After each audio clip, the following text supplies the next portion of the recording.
አሁን ላይ በነገረ ቅዱሳን ዙሪያ በተደጋጋሚ ከሚጠየቁ ጥያቄዎች አንዱ ምንድን ነው? ቅዱሳን በአንድ ጊዜ በሁሉም ቦታ መገኘት ይችላሉ ወይ? አዎ ካላችሁ እንደ ፈጣሪ እያደረጋችሁ ነው ማለት ነው። አይ ካላችሁ ደግሞ በአንድ ጊዜ ለምን በተመሳሳይ ሰዓት በተለያዩ ቦታዎች ለአንድ ቅዱስ ጸሎት ታቀርባላችሁ፣ ስሙን ትጠራላችሁ፣ ትሰግዳላችሁ? ይህ ለምን ይደረጋል የሚል ጥያቄ ነው። ምን ማለት ነው? ሊትራሊ ለምሳሌ ዛሬ የቅድስት ድንግል ማርያም በዓለ ንግስ ቢሆን ይህ ንግስ እንግዲህ በተለያዩ ቦታዎች ይከበራል። አዲስ አበባ ሊሆን ይችላል፣ ሐዋሳ፣ ከሀገር ውጭም ጭምር ይከበራል። እና እመቤታችን ቅድስት ድንግል ማርያም የት ነው የምትገኘው? አዲስ አበባ ነው የምትገኘው? ሐዋሳ ነው? ውጭ ሀገር ነው? የት ነው የምትገኘው? በአንድ ጊዜ ሁሉም ቦታ ትገኛለች ካላችሁ እሷ ፈጣሪ ናት አላችሁ ማለት ነው ይላሉ። አይ ደግሞ በአንድ ጊዜ ሁሉም ቦታ አትገኝም ካላችሁ ለምንድን ነው በተለያየ ቦታ በተመሳሳይ ሰዓት ጸሎት፣ ልመና የምታቀርቡት፣ በዓለ ንግሷን የምታከብሩት የሚል ጥያቄ ነው። እና በዚህ ጥያቄ ላይ እንግዲህ በዛሬው የትምህርት ክፍላችን እንማማራለን። ተከታተሉ። በመጀመሪያ በቤተ ክርስቲያን ትምህርት ቅዱሳን በአንድ ጊዜ በሁሉም ቦታ ይገኛሉ የሚል ትምህርት የለም። በአንድ ጊዜ በሁሉም ቦታ መገኘት የሚችለው ወይም ኦምኒ ፕሬዘንት የሆነው እግዚአብሔር አምላክ ብቻ ነው። ነገር ግን ቅዱሳን በአንድ ጊዜ በሁሉም ቦታ ምንም እንኳን መገኘት ባይችሉም አንድ ቦታ ላይ ሆነው በተለያዩ ቦታዎች የሚደረጉ ነገሮችን ማወቅ፣ መረዳት፣ መስማት ይችላሉ። እደግመዋለሁ። ቅዱሳን በአንድ ጊዜ በሁሉም ቦታ መገኘት ባይችሉም በአንድ ቦታ ላይ ሆነው በተለያዩ ቦታዎች የሚደረጉ ነገሮችን ማወቅ ይችላሉ፣ መስማት፣ መረዳት ይችላሉ። እንዴት ካላችሁ ለዚህ መጽሐፍ ቅዱሳዊ ማሳያዎችን ላምጣላችሁ። ከብሉይ ኪዳንም ከአዲስ ኪዳንም አሳያችኋለሁ። በቅድሚያ ሁለተኛ ነገሥት ምዕራፍ 5 ቁጥር 1 እስከ 27 ያለውን የመጽሐፍ ቅዱስ ክፍል ስታነቡ አንድ ታሪክ ታገኛላችሁ። በሶሪያ የነበረው የሶሪያው ንጉሥ አገልጋይ ንዕማን የሚባለው ሰው ወደ እስራኤል መጥቶ በኤልሳ ትእዛዝ መሰረት በዮርዳኖስ ውሃ 7 ጊዜ ብቅ ጥልቅ ብሎ ከተጠመቀ በኋላ ከለምጹ ይፈወሳል። ከዚህ የለምጽ በሽታ ከተፈወሰ በኋላ ለኤልሳ ስጦታ ለመስጠት ፈልጎ ነበር። ብዙ ወርቅ ለኤልሳ ሊሰጥ ሲል ኤልሳ ደግሞ አልቀበልም በፍጹም ብሎ እምቢ ሲለው አመስግኖ ከዚህ በኋላ እግዚአብሔርን አመልካለሁ ብሎ ወደ ሀገሩ ይመለሳል። እርሱ ወደ ሀገሩ ሲመለስ የኤልሳ አገልጋይ ነበር ግያዝ የሚባልና ይህ ሁሉ ገንዘብ ለኤልሳ ሳይሰጥ በመቅረቱና ወይም ከዛ ገንዘብ ግያዝ ተካፋይ ባለመሆኑ በጣም ቆጨውና በሌላ መንገድ አቋርጦ ሄዶ ከንዕማን ጋር ተገናኘና ኤልሳ አንድ ትእዛዝ ልኳል፣ እንግዶች ስለመጡብኝ 2 ነቢያት እንግዶች ወደ እኔ ስለመጡ እባክህ ገንዘብ ስጠኝ ብለዋል ብሎ አታሎ ከዚህ ከንዕማን ላይ ገንዘብ ተቀብሎ ይመጣል እና ገንዘቡን ከአንድ ቦታ አስቀምጦ ወደ ኤልሳ ጋር ሲመጣ ኤልሳ ይጠይቀዋል። አገልጋይ ግያዝ ወይ ከየት መጣ? የት ነበርክ? ብሎ ኤልሳ ሲጠይቀው የትም አልሄድኩም እዚህ ነበርኩ ማለት የሐሰት ምላሽ ይመልሳል ግያዝ። በዚህ ጊዜ ኤልሳ ምንም እንኳን ግያዝ ያንን ጥፋት ሲፈጽም አብሮት ባይሆንም በቅድስና ያለ ስለሆነ አንድ ቦታ ላይ ሆኖ በሌሎች ቦታ የሚደረጉ ነገሮችን ማወቅ ስለሚችል ምን አለው? እንዴት እንዲህ ያለ ነገር ታደርጋለህ?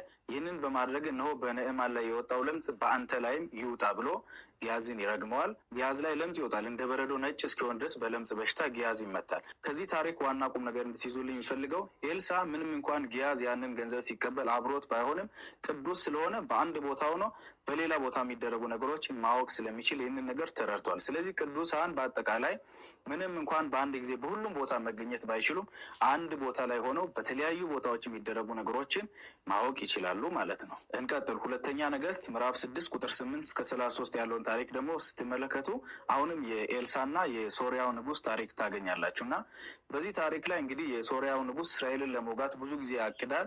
ነገር ግን ያቀደው እቅድ ቀድሞ ይታወቅና የእስራኤል ንጉሥ ከዛ አካባቢ እየሸሸ የሶሪያው ንጉሥ ባቀደው መልኩ ድል ሳይጎናጸፍ ይቀራል እና በተደጋጋሚ ከ1፣ 2፣ 3 ጊዜ ሲፈጸም የሶሪያው ንጉሥ በጣም ተበሳጨና ወታደሮቹን፣ አገልጋዮችን ሁሉ ወደ ቤት ሰበሰበና አንድ ነገር ንገሩኝ አለ። ከእኛ መካከል ለእስራኤል የተወዳጀ አንድ ሰው አለ፣ አለበለዚያ እኛ የምናቅደውን እቅድ በፍጹም ሊያውቁ አይችሉም። ስለዚህ ያን ሰው አውጡ አለ።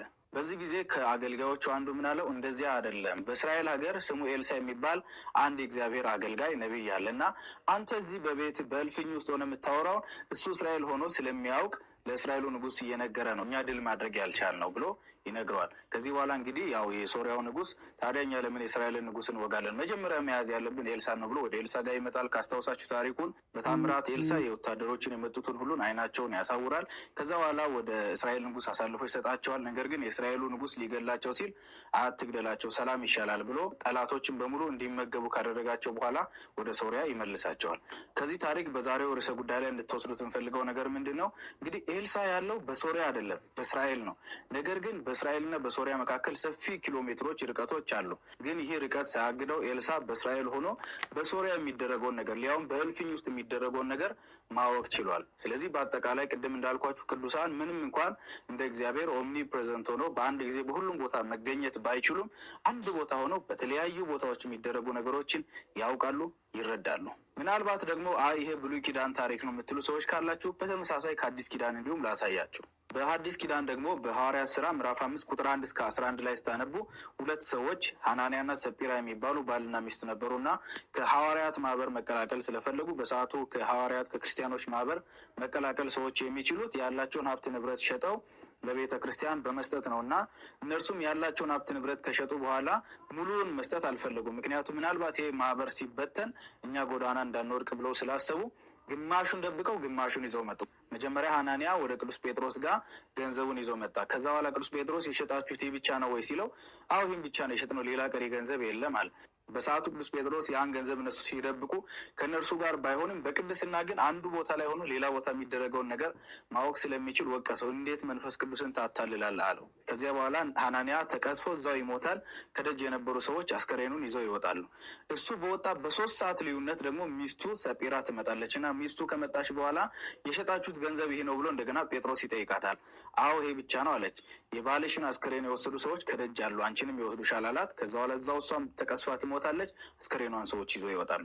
ከዚህ ታሪክ እንድትወስዱት የምፈልገው ነገር ምንድን ነው? እንግዲህ አስተውሉ። ጴጥሮስ ይሄ ማሳ ሲሸጥ በቦታው አልነበረም። ገንዘቡን እነሱ ደብቀው ሲያስቀምጡ አልነበረም። ነገር ግን በአንድ ቦታ ሆነው በሌላ ቦታ የሚደረጉ ነገሮችን የማወቅ ጸጋ ስላለው በቅድስና ማለት ነው ይህንን ተረድቷል። ስለዚህ በአጠቃላይ ቅዱሳን ምንም እንኳን እንደ እግዚአብሔር በአንድ ጊዜ ሁሉም ቦታ መገኘት ባይችሉም በአንድ ቦታ ሆነው በተለያዩ ቦታዎች የሚደረጉ ነገሮችን ያውቃሉ፣ ይረዳሉ፣ ይሰማሉ ማለት ነው። ሌላው እንግዲህ እኛ በተለያዩ ቦታዎች የቅዱሳንን በዓለ ንግስ ስናከብር ምንም እንኳን እኛ ጸሎታችንን የቅዱሱን ስም እየጠራን ብናቀርብም የጸሎታችን ምላሽ የሚገኘው እንደምታውቁት በእግዚአብሔር ፈቃድና በእግዚአብሔር ቸርነት ነው። ያለ እርሱ ፈቃድ ያለ እርሱ ቸርነት የሚሆን ምንም መልካም ነገር ስለሌለ ማለት ነው እና እግዚአብሔር ደግሞ እንደምታውቁት በተደጋጋሚ በመጽሐፍ ቅዱስ እንደተነገረው ስለ ወዳጆቹ ሲል ምሕረትን የሚያደርግ አምላክ ነው። እንኳን የወዳጆቹን ስም ጠርተን ቀርቶ ስማቸውን እንኳን ባንጠራ ስለ ወዳጆቹ ስለ ቅዱሳኑ እያለ ምሕረት ይቅርታን የሚያደርግ አምላክ ነው እና ቅዱሳን የእኛን ጸሎት ይሰማሉ አይሰሙም የሚለው ጥያቄ ለእኛ አእምሯችንን አይረብሽም። በነገራችን ላይ በፍጹም አይረብሸንም። ምክንያቱም ምንጊዜም የጸሎታችን ምላሽ የሚሰጠው በእግዚአብሔር ቸርነት በእግዚአብሔር ፈቃድ ነውና ስለዚህ እግዚአብሔር አምላክ ሁሉን ቻይ ሁሉን አዋቂ ስለሆነ ያንን በመተማመን ጸሎት ልመናችንን እናቀርባለን። ለዚህ የተወሰኑ የመጽሐፍ ቅዱስ ማሳያዎችን 1፣ 2፣ 3 ጥቅሶችን ላንብብላችሁ። ትንቢተ ኢሳይያስ ምዕራፍ 65 ቁጥር 8 ላይ እግዚአብሔር እንዲህ ይላል፣ ወይን በዘለላዋ በተገኘች ጊዜ በረከት በእርሷ ላይ አለና አታጥፏት እንደሚባለው ሁሉን እንዳላጠፋት ስለ ባሪያዎቼ እንዲሁ አደርጋለሁ ይላል። እንግዲህ አስተውሉ። እግዚአብሔር አምላክም አለ ወይን በዘለላው በተገኘ ጊዜ ገና ሊያፈራ ሲል ማለት ነው ፍሬ ያፈራል አታጥፉት እንደሚባለው ሁሉ እኔ ስለ ወዳጆቼ እያልኩት እናንተን አላጠፋችሁም እያለ ይናገራል። ስለዚህ እግዚአብሔር አምላክ እንኳን እኛ የወዳጆቹን ስም እየጠራን ጸሎት ልመና አቅርበን ቀርቶ ስማቸውን ባንጠራው እንኳን ስለ እነሱ እያለ ምሕረትን የሚያደርግ አምላክ ነው። ልቀጥል። ሉቃስ ወንጌል ምዕራፍ 1 ቁጥር 54 እስከ 55 ላይ እመቤታችን ቅድስት ድንግል ማርያም እንዲህ ያለች ትናገራለች።